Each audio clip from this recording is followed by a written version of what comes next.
within ESP, 3 years ago, we set up the Privitisation in Education Research Initiative, PERI. And essentially through PERI, what we wanted to do was to support small pieces of empirical work that lifted up different facets of privatisation in different contexts and shone a light on the social justice consequences of different forms of privatisation. We first came into contact with Giorgio a couple of years ago when we convened a meeting of experts and practitioners and academics and activists from different regions. And we convened a meeting on Latin America as a region, and Giorgio kindly accepted to come and talk about the experience that was underway in Chile with all of the students' demonstrations. And since then, we've stayed quite close to Giorgio. We're very delighted, obviously, that he's been elected now as a Member of Parliament. And as part of that process, and as part of a broader range of activities under PERI, we've produced a number of short films and short documentaries that try and capture both the challenges and some of the consequences of what is happening in different regions. And we produced some films on low-fee private schools in Pakistan, on public-private partnerships here in the UK, on for-profit schools in South Africa, and the legacy of the neoliberal agenda in Chile. So this short film is about 10 minutes long and gives a description, essentially an overview of what has happened in Chile. And this was made towards the end of last year.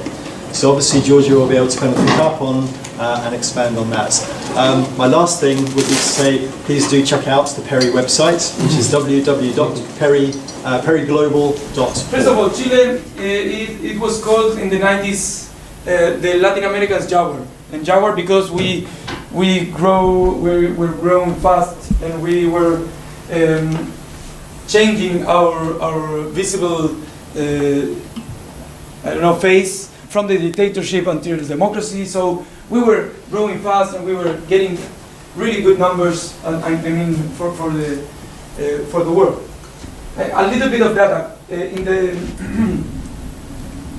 our income currently. I mean, 2012 was near to $20,000 per capita. That's for a Latin American country is a lot.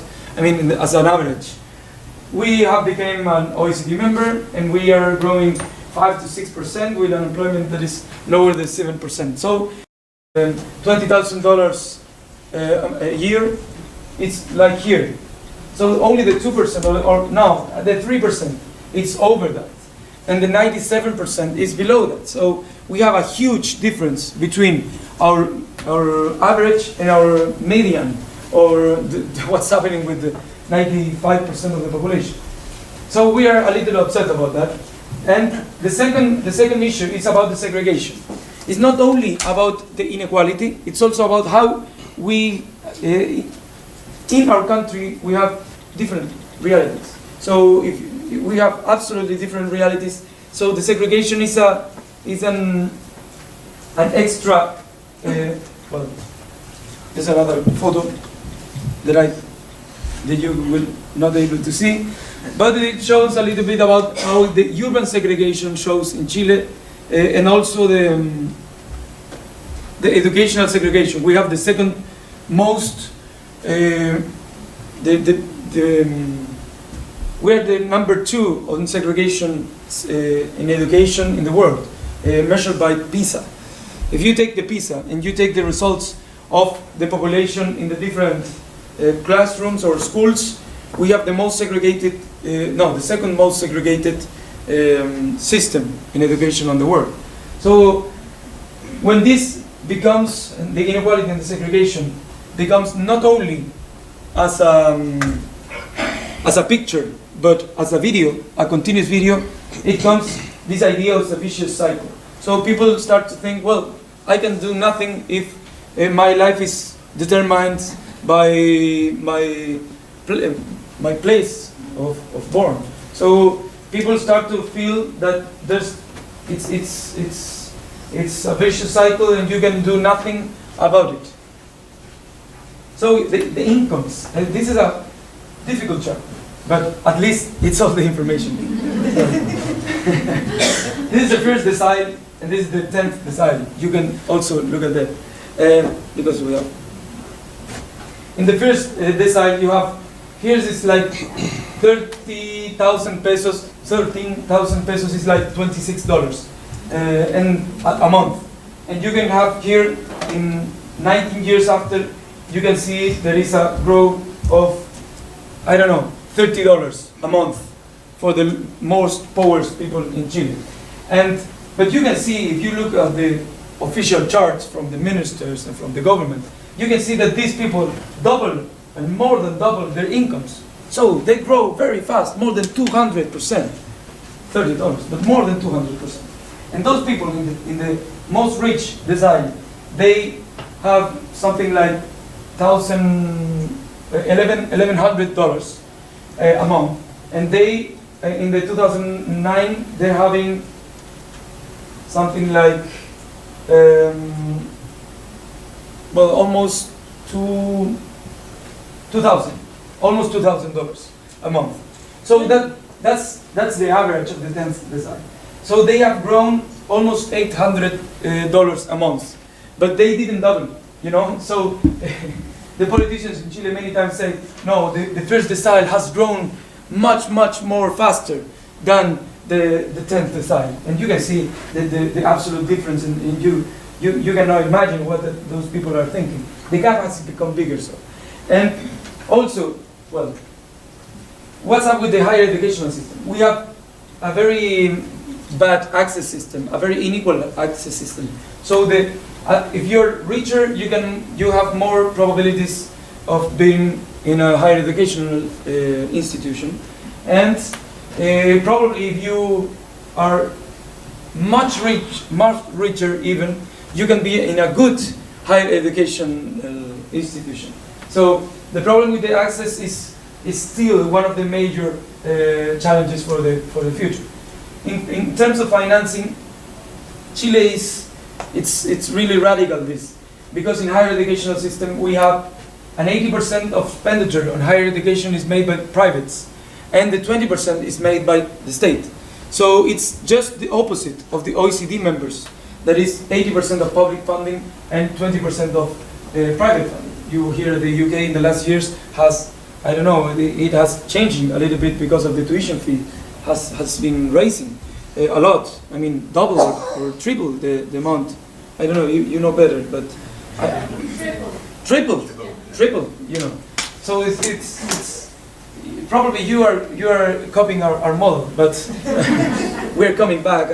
I mean, that's why it's so important, the Chilean model, for you to look the consequences that our model has the results of our model, for you to argue against this neoliberal agenda on education. In terms of quality, of course, that in Chile in the 80s, because all these are consequences of Pinochet's reforms in the 80s. In terms of quality, of course, that in Chile since until 2006 or 2005, we had no quality system on higher education. No, none at all.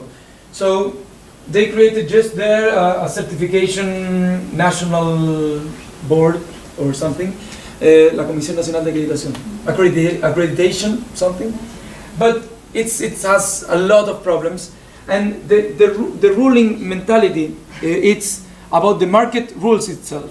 So if people choose a university, why are we going to close it? I mean, people are demanding them, and so why are we going to interfere their freedom for choosing this bad university? And you say, like, come on, that's another argument. But it has driven our educational system 25 years, and now it's a little bit different, but it's partially the same. So the quality is very affected because in Chile we have a system that can make profit illegally, but and higher education is like the academies or something that you have here. Well, it's the same. They manage for dribbling the law and can make profit. And we have universities that are part of the they're part of a global educational corporation that has that is a Nasdaq. They have shares in Nasdaq, and they in Chile they are non-profit, but in the rest of the world they make profit. So it's insane that we cannot address those issues. I mean, it's illegal, but they are non-profit in Chile, but in the rest of the world they are for profit, and they are the shares. How do you call it? The stocks? Stock market. They are in the stock market. I mean, they are in the stock markets, and in Chile they're non-profit. It's insane. So they have reached those niches of the poorest people who want to go to university, and they are really open access to everyone, and they of course charge you, and the rates of dropouts are amazingly high, and they after that they offer you a diploma that is not very valuable on the labor market. So it's something like cheating people and providing some product that they of course are aiming to have, but it's something like cheating. So again, sorry, really sorry. Well, the last one this was a very important. Forget about the last one that you have just seen, but here was a very beautiful picture about a demonstration, a massive demonstration in Chile. I mean, all the Alameda, this is a central avenue in Chile, full of students. Yes, it was a beautiful picture. And then on the left side, it was telling that the first argument for driving the mobilization in Chile was an individual argument. It was to focus on people and saying, you are being cheated. You have a huge debt because you take a loan. You are being cheated because the quality of your university is not what they say on the marketing.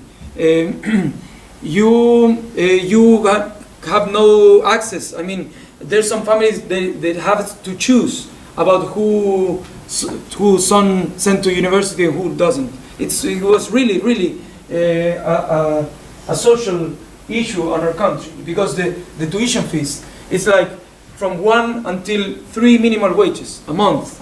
So it's impossible for people to pay.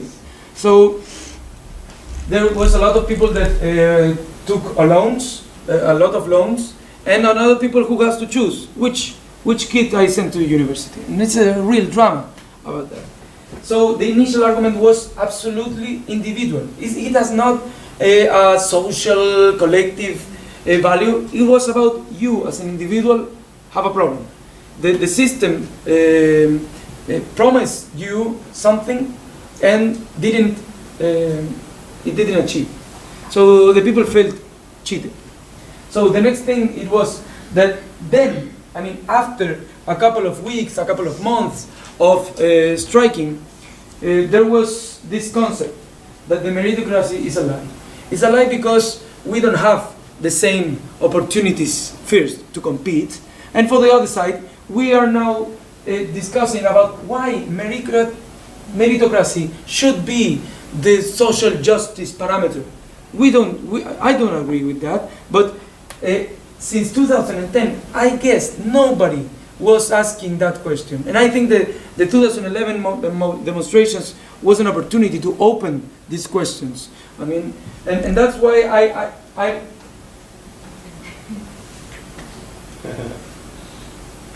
I don't know what was here.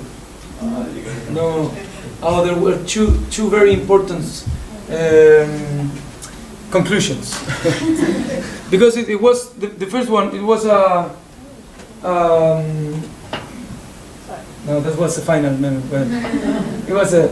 The first one was what happened after 2011. After 2011, there was 3 main things that I think were very important on our country. The first one was that there was a national consensus about what education means. Education as a right. Education should not be anymore in the market. Should be as a right and free for all. So it's a national consensus. I mean, the far right wing conservatives don't agree with that, but I think there is a national consensus, 70%, 75% of people that wants that. And I think in the academia and in politics, there's another consensus that was to shift the view. Okay, we'll start again. My name is Giorgio Jackson.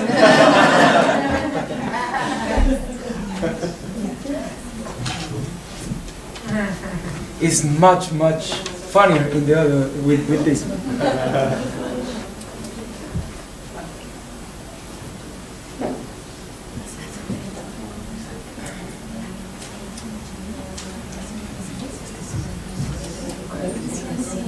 It doesn't matter.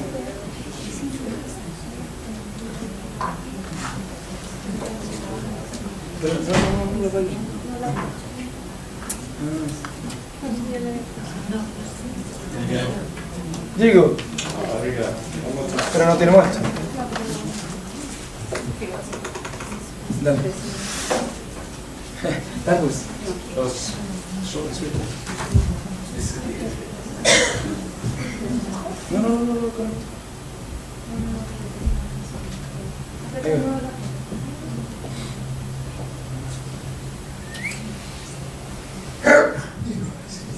Yes. There was this listening. So we were very good in Chile, so we feel like sir. And why do we protest? Blah blah blah.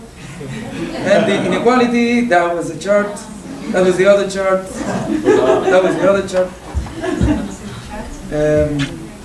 So we felt very angry. This was the urban segregation. We have different countries. The color means the wealth or something. That's Santiago. Show us your district. This is Santiago. This is the wealth. No, what? Don't touch. What is? It's going to turn. Okay, this is the wealthiest zones, territories in Chile, and this is the poorest. I mean, the more yellow. Yes. So my constituency is here. No. My constituency is here. This is the center. The center of Santiago is my district, Santiago Centro, where La Moneda is, the palace. I mean, so I was elected there. But the important thing about this chart is not my constituency, is about how distributed is the people. I mean, it's very segregated. Here, from here to here, it's like 20 kilometers, and people have to move 1 hour and a half to get their jobs. I mean, people from here work here, so they have to move 2 hours from there, or 1 hour and a half, go and back 3 hours a day, and every day with a very regular transportation system. So it has several social consequences to have this urban segregation, and we also have an educational segregation, because the best schools are mainly here, and the public best institutions on education are here or here. So these people cannot go to a good school. I mean, they have low chances, very low chances to go there. So that was the segregation. And the vicious cycle, well, so that was this is the Alameda. Here is the Palace of Government, and we were like, I don't know, 150,000 people on the streets. It was really beautiful. I don't know if you know a little bit about the Chilean history, but when the last moments of Allende, he gave a very important speech, and he was said that in one moment the man will pass free through the Alameda to open the Alameda, and we felt that in that moment. So it was very emotional. So the miracle of the what happened after 2011? National consensus about education as a minimal right, not as something that has to be traded on the market, but as something that the society should provide. And we were there's another thing that we achieve, another achievement. That is that people doesn't believe anymore in this school choice. I think that the people start to think, well, I have no choice. I mean, the 90% of the people has no choice. So they feel angry when people start to think, no, we need to have school choice. When people say, I don't have choice. So it's not something valuable for me to talk about school choice if I don't have choice. Only the richer can have choice. About the academy and politics, to move from a poverty focus into an inequality and segregation focus. So now every time there is a public policy to discuss, there's no anymore this sensitive way of thinking about how to end with poverty, with this policy. It's about how do we end with the inequality and segregation. And I think this is a huge achievement, because it's now become a mainstream. Nobody else talk about how this public policy affects only to the poverty. It's about inequality and segregation. And for the left, I think there's a huge achievement too. I don't think that is the Washington consensus is not anymore a consensus on these center-left coalitions. The Washington consensus and the neoliberal agenda was like a minimum from the transition to democracy. It was impossible to talk in the 90s talking about these things. It was impossible because there was a consensus. It was okay, we move gradually into different, but always more of the same. Okay, we want to achieve more goals. Okay, more, but from the same kind of policy. And the meritocratic paradigm is no longer a consensus anymore. So that I think that for the left is a very important issue, because the meritocracy is something that is built in the American dream. It's like if you push hard, you're going to get whatever you want. And that is a lie, because in the competition, there's some people who win and some people who lose. So it's very important to know that a meritocratic system as a word, it's empty. It's empty of meaning of justice. It's only about how do you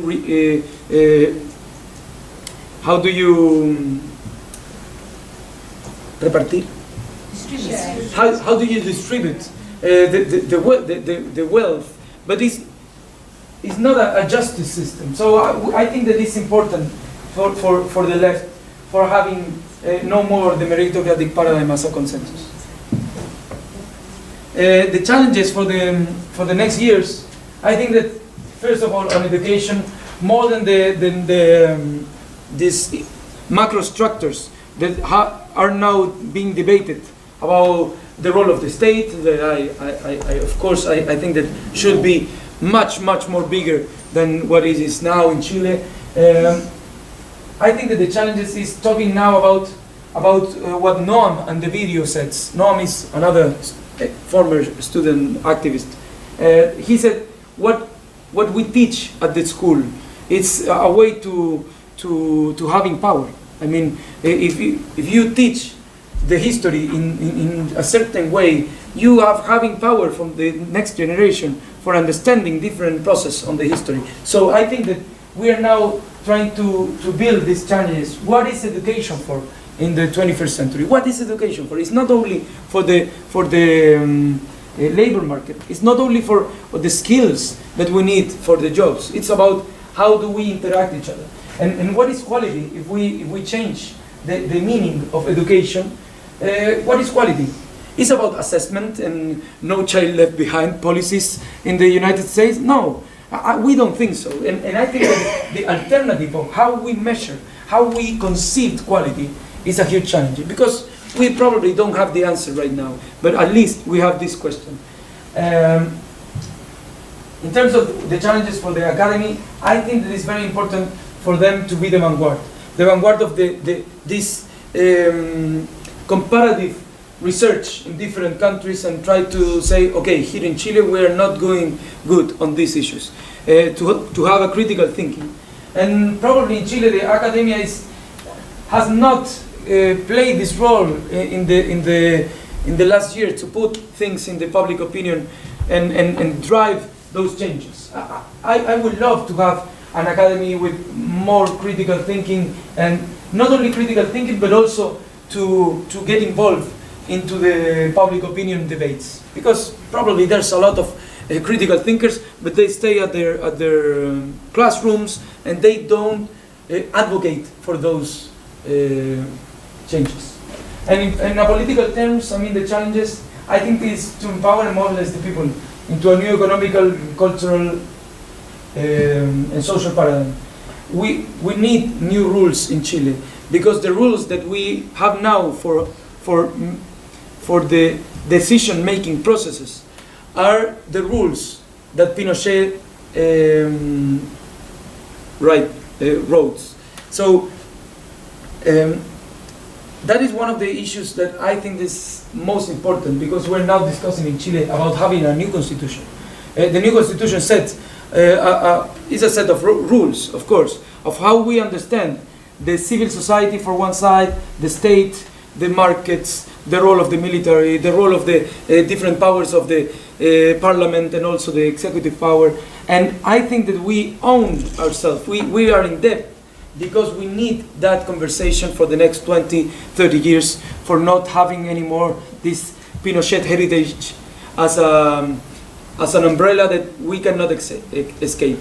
So I think that it's very important to have that discussion, and I think that is the most important challenge for the next years in our countries. So as is a challenge, well, you have seen yet, but challenge accepted. Thank you.